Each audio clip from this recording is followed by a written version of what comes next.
I figure I will make a short video of putting this jank, you'll see why it's jank, Blackwell rig together. So I just got the full power. This is the PNY, so it's the 600 watt one. It is not the Max Q. I think the Max Q is way better looking, but you'll see the case and you'll see why I'm not really concerned with aesthetics.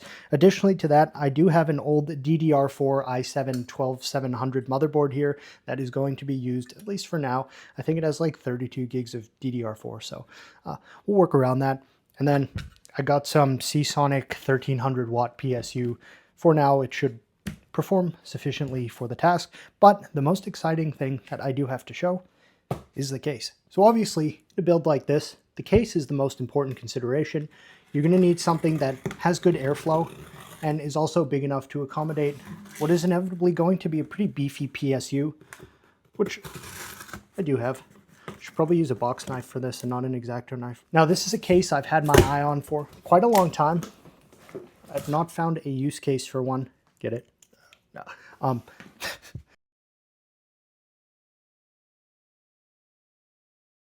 I'm quite pleased to introduce the case that this machine is going to reside from within, which is none other than the vintage SilverStone, like retro thing.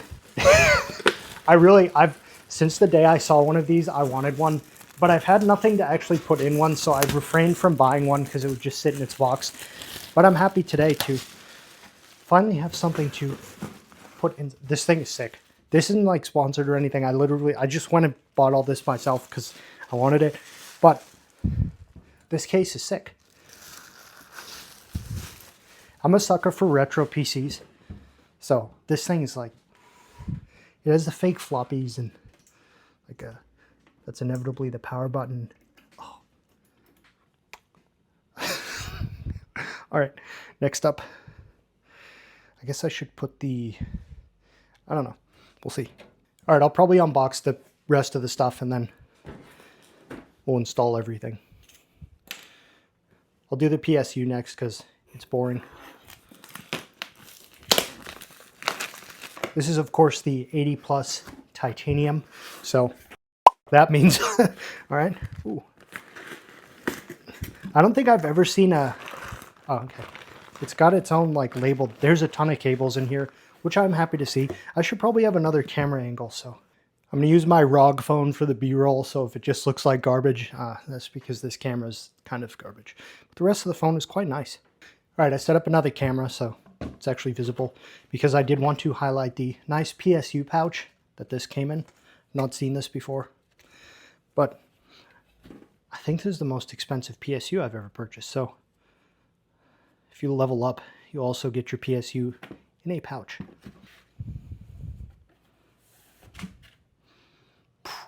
That's awesome. It's a shame no one will ever see it. This looks pretty sick though, right? Prime Seasonic, and this is a 1300 watt. It's got that fresh PSU smell that we all know and love. All right, for now, I'll probably just put the cables back in here. Move this out of the way. Good. It does have a lot of zip ties, and it also has like some fabric ties and things. That's nice to see. And now, for the main event, we have our PNY 6000. I do have to be careful not to damage the box because once I'm done with this video, I'm of course going to return this. I'm just doing it for the clout. Really nice quality box for the price you're spending. It really... It's like Uline's cheapest box. All right, I cracked myself up. Often. All right. Slow reveal. You've seen it before I have. Oh, never mind. Okay, let's try that again. The slow reveal. You've seen it before I have. There we go. All right. It's actually like, it's not as big as you would think compared to like a 5090 is significantly larger, I do believe, than this. It's narrow too. It's, yeah. I mean, don't get me wrong. Like it's dense, but it's pretty good. Security seal, make sure it's not broken. Sometimes people buy stuff like this and like there's like rocks in the box, so I'm happy that this is not one of those cases. Although, this is quite the security seal.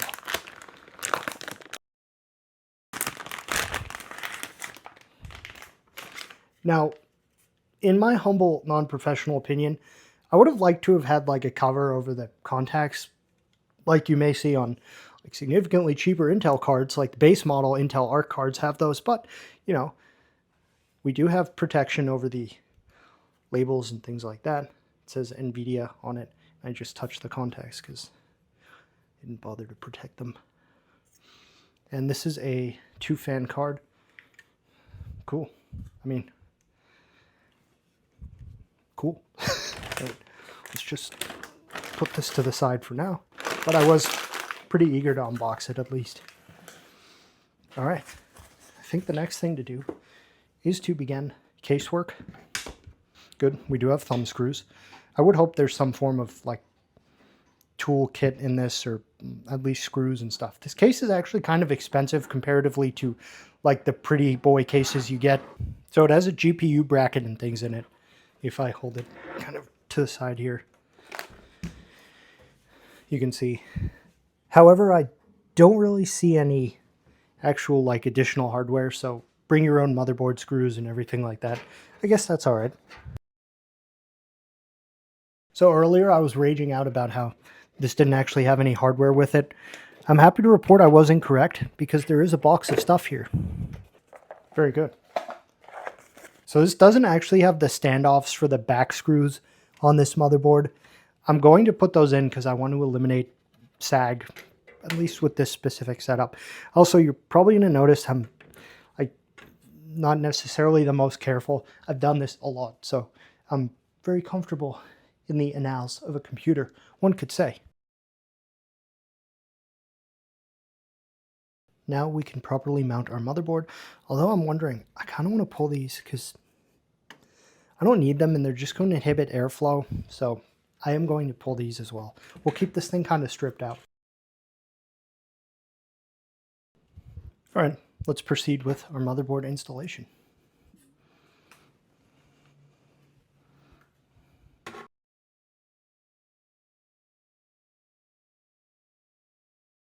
This screw is always the most frustrating, the top corner, at least for me personally.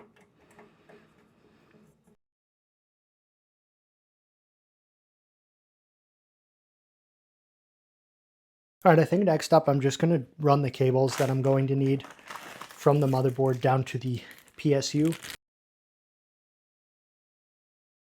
Now, if you're tightening stuff like this for the first time, you almost want to do it in a cross star pattern, and don't fully tighten any of them until they're all like pretty tight. That's more for like putting wheels back on cars, but it also applies to all forms of tightening. All right, now for the moment of truth. We are going to be installing this GPU. Now there's some like protection on it, which we'll be removing. I'll try my best not to touch that. Never mind. So, all right.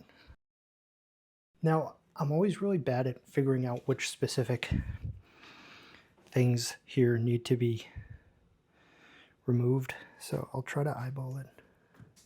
Okay, so it's the second and third, not the first and second. That's good.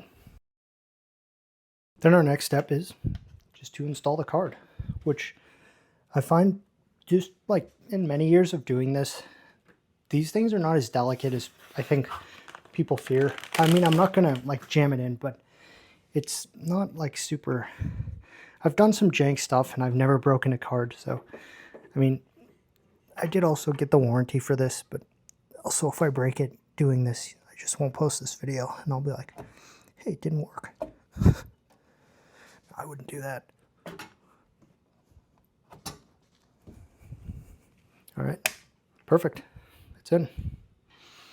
That was pretty non-dramatic. I feel there's a better word for that. Anticlimactic may have been the terminology I was looking for. Now, what do we have here? Yeah, I'm just going to put it in with the screws that I took out because, you know, it is just a graphics card. It's a sick one. No, I'm kidding. All right. Again, with doing this, like with the PSU, when we put that in, I don't ever like tightening all of them fully until they're all in and all snug. And then you can kind of do the full pass. I don't think I'm going to be reusing this sag bracket. The card's, it's not going to sag. It's extremely solid in there. And the final thing basically is to plug this in. So it's like the scariest part. There's not a ton of clearance between that and the case, but you know.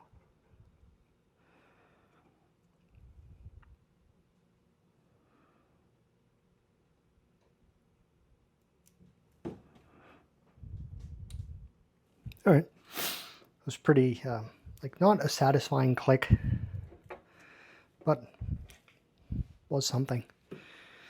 Basically now, it's ready to be screwed together and turned on, actually. Significantly heavier now.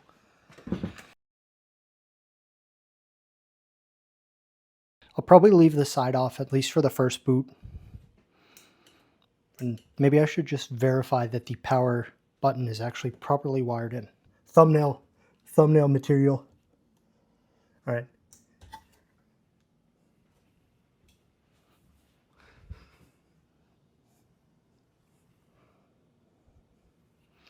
It's just like completely silent. Though it is on. Right, the case fans aren't on. It is possible I neglected to plug those in, which, you know, could definitely be the case. All right, so just in case anyone is not as intelligent as I, the actual fan hub that is connected to the front thing here needs power from a SATA. So if you find yourself with this case and aimlessly troubleshooting why the fans won't turn on, it needs power to the little hub here. You know, not that that struck me for 30 minutes. So the final thing I'd like to do right now real quick, it is on, is this key is supposedly, like, it will lock the power button and stuff from actually being used. So I want to try it.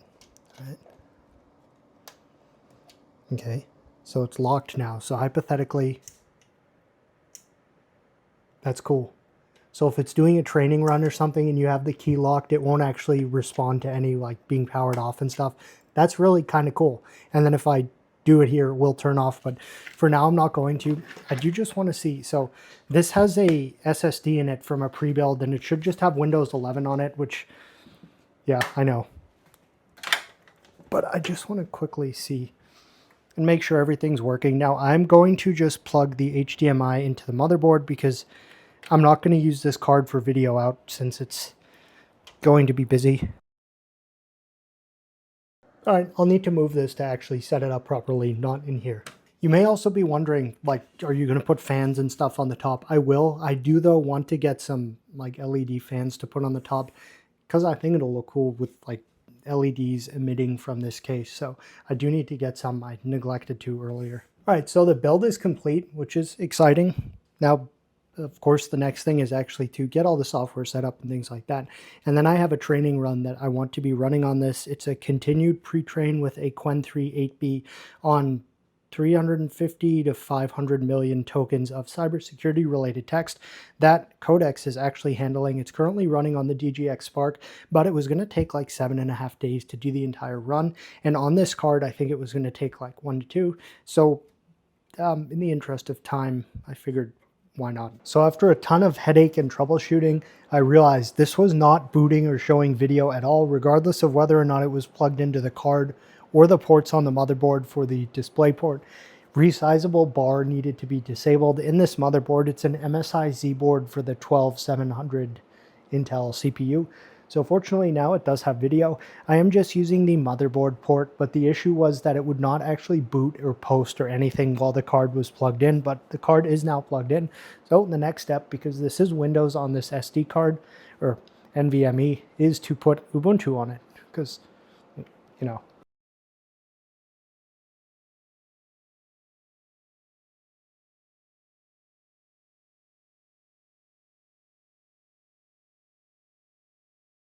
All right, fortunately, Ubuntu is now installed on it, so no more Windows. Although, I have been using Windows 11 a lot lately, and I do have to say, I don't actually mind it. It's not bad. It's just frustrating because it should be better than it is. Because of, like, the crapware. Cool. The first video out from the card is now done. The display port is in the card, so Now I'm actually going to have Codex set this thing up entirely. I'm going to do nothing. All right, sorry if there's like some just erroneous noise in the room, but what we see right here is the Spark, and it's actually doing a training run on Qwen 3 8B dense. We can see right now it is currently at step 550, so this is going pretty slow, but the cool thing about this is entirely being orchestrated and set up by Codex running on this little MacBook Air. So everything here is just networked together with that little router there, and if we spin back around, we see it's also plugged into this. So I did just install and enable the SSH server for this system so that the MacBook Air and Codex now can basically handle the entire thing. So I'm going to give it the username for the system and the password, and then tell it to connect. So now I'm telling Codex to just connect to this new system, and it will now try to SSH and get into it. All right, cool. And it is connected right here. So it's going to notice that the drivers for NVIDIA SMI are not available. So the drivers for the card are not available. So I'm going to tell it to just install them. So I've instructed it now to install all of the proper drivers that this system is going to need. It did have a terminal open there just to do a heartbeat check on the Spark, but I can keep an eye on that there. And I may leave that running, I may not. I'm not 100% sure, but this is now going to go ahead and install all of the dependencies as well as get the entire training setup running and going on this system. You can kind of see, like if I snake it around there, the front of it, I really do like this case. I am a big fan of that. So, and then it's going to basically handle everything here. So I'm going to just close all of this because we're not actually really even going to need to do anything, as Codex is going to set the entire system up dependency wise. This will take a little bit of time, but I'll update status wise. So there were some issues because secure boot was enabled. So I just disabled it, and then it's telling me, okay, great. And then I'm going to do this as well. So I'm just working in tandem with this. And obviously you're going to be like, Bijan, you can't set the system up yourself. I can, but this is like probably the future of actually doing a lot of this stuff, and I find it very interesting. Some of the things Codex has been able to do for me in the past couple of months has been like insanely. It's so weird holding this and vlogging like that. I'm not look down on those folks, but no. Some of the things Codex has been able to accomplish have been really like, oh crap. Like, this is kind of almost scary. There are things I can't really show in videos because there's like a different side of some of the stuff I do, like for work and things like that. So, but it's really been quite fascinating, and I want to just showcase it in something that's actually easy to understand and cool to share. So basically it's doing that. Nice. I'll reconnect, confirm secure boot is actually off, and then swap. Okay, good. We have NVIDIA SMI, the full 96 gig card is online, 600 watt power cap, good. So it just basically checked what NVIDIA SMI was going to report for the card. And again, it is just remotely, or not remotely because it is using Ethernet, but it's just connected to the system right there. Small wrinkle. It's not, okay, so it's basically now handling actually transferring over all of the specific files for the training run that we're going to be doing. So it's going to have to handle setting everything there, but it'll work for a while and just do that autonomously. It will have to pull the base model from Hugging Face inevitably so it can set the environment up itself, and that'll take a little bit of time as the router I'm using is kind of like jank. So also don't mind the appearance of the rest of the space. I'm redoing that so it looks better. You see the mechanos over there still, so yeah, cool. So it's basically all set in training now. As we see right here, I told it, like, I want you to make sure the fans are going to keep this card cool. So I told it to put a good looking graphic user interface. I don't know why I said it like that.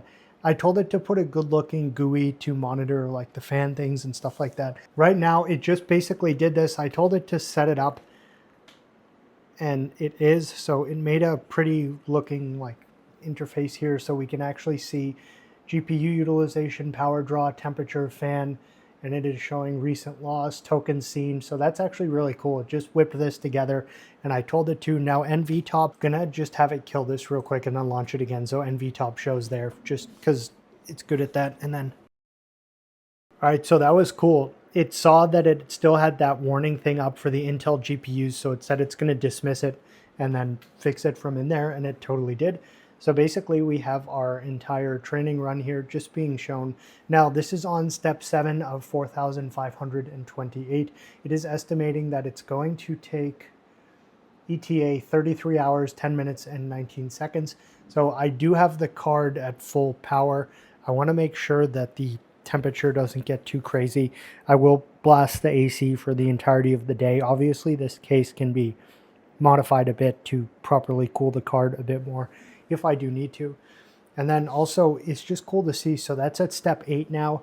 The same exact run right here on the Spark has been going for like many hours now, and it's at step 580. So this is significantly faster on the Blackwell Pro, as one would expect. So really, that is probably going to conclude this video. I know that some folks are going to be like, hey, I want to see like benchmarks and things like that.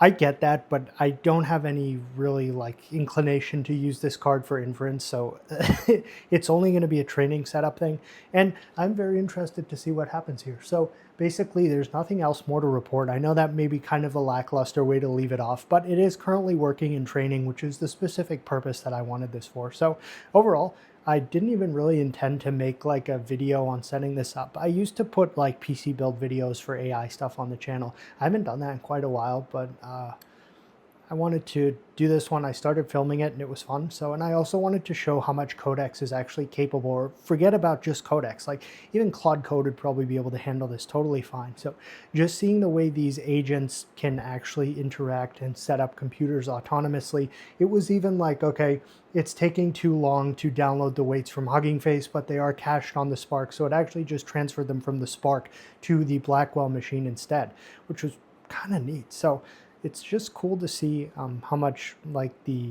AI agents and automations can really speed up workflows and things. So that's going to conclude today's video. Definitely a bit different, but I wanted to post it. So if you have any questions, leave them in the comments, and thanks for watching.